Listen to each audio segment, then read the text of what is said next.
Now as I'm sanding with the 800 grit, I'm finding problems due to the fact the paint is shrinking.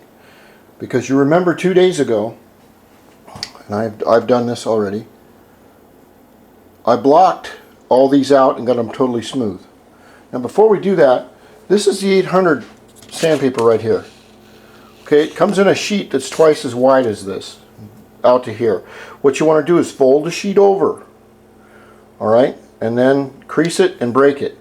It's specially made for this pad to fit right there like that.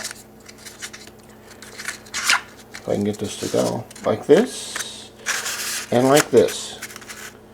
And then what you want to do is take some warm water and a little bit of, I use a little bit of detergent because it runs over the paint easier, and you want to soak your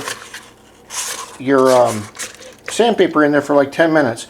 That will soften up the paper and you'll have less hard scratches. That's just a tip. Now what I want to show you is this. And one more thing. If you've ever seen any paint booths or any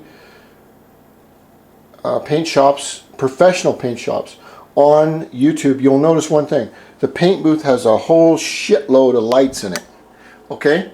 Because when a painter is painting, especially in flat light like this with snow, even if they're really, really good, they need to see every damn angle up underneath, you know, up underneath here, inside here, right down in here, every one of these little angles from this way. And then you've got to have some eyeballs looking this way, and some eyeballs looking this way, and some eyeballs looking that way. Because if you miss something on a car, then you're not going to be able to touch it up. You just won't. And if you miss something, your boss is going to fire you because you're a total dumb shit. But a lot of guys, especially when you're starting out, you need a lot of really good lights. Now, I don't have the lights. I just have this light for right now, but I have some stronger lights outside. Remember, I'm doing this for a hobby, but I'm teaching you the ways they do it professionally and why they do it. Now on this panel right here, this is what I want to show you. You'll notice all the the dull spots are the regular where it's been smooth. But look at these scratches right here. There's one there, and there's one there, and there's one right there. Now these are probably where the spot putty is. Now that's alright, but this is shrinking, you see. Now I blocked all that out. That was all gone 2 days ago. But it came back. And the thing is, it's going to come back. See, I don't see anything on this side. It's going to come back, and if you notice right here, this line right here, right along here, is a low spot.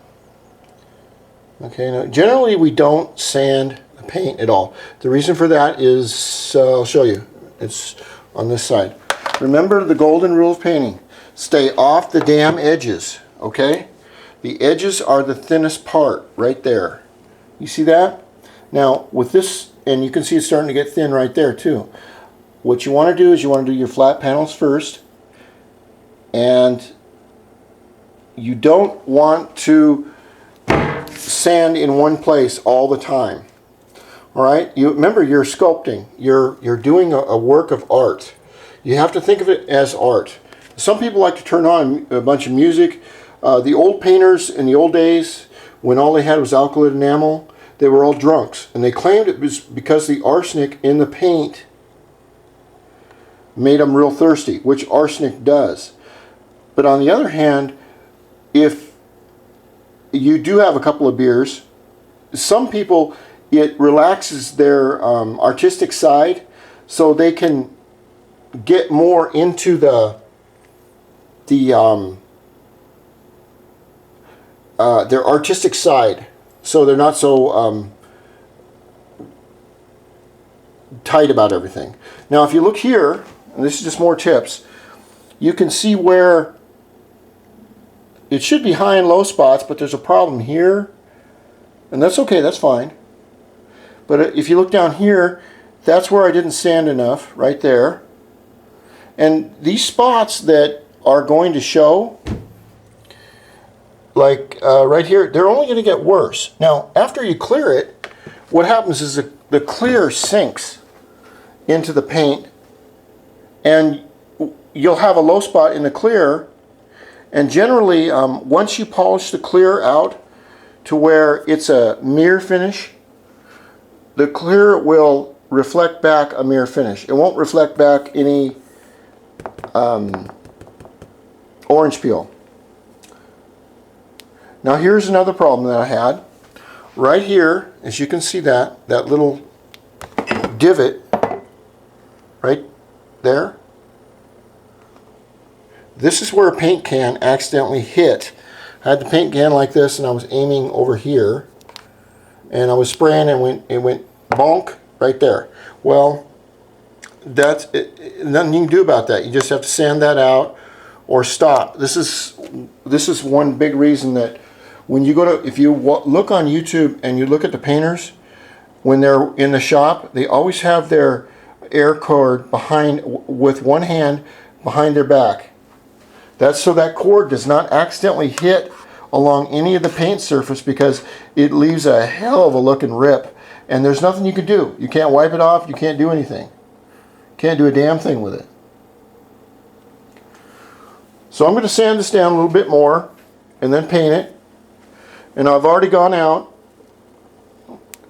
and sanded, or put a small coat, an air coat on the front fender. And one trick to get out of the fish eyes, if you can build up enough paint over them without the enamel reducer sinking into the old paint and attacking it, then you can cover it. But sometimes you can do it, sometimes you can't. It's just that you shouldn't be painting in cold weather like this. And if you walk into any auto body shop in the winter, it's about 80 degrees and they have a lot of lights. They always have it heated. But anyway, this is going to turn out great, I know it. And we'll keep on going.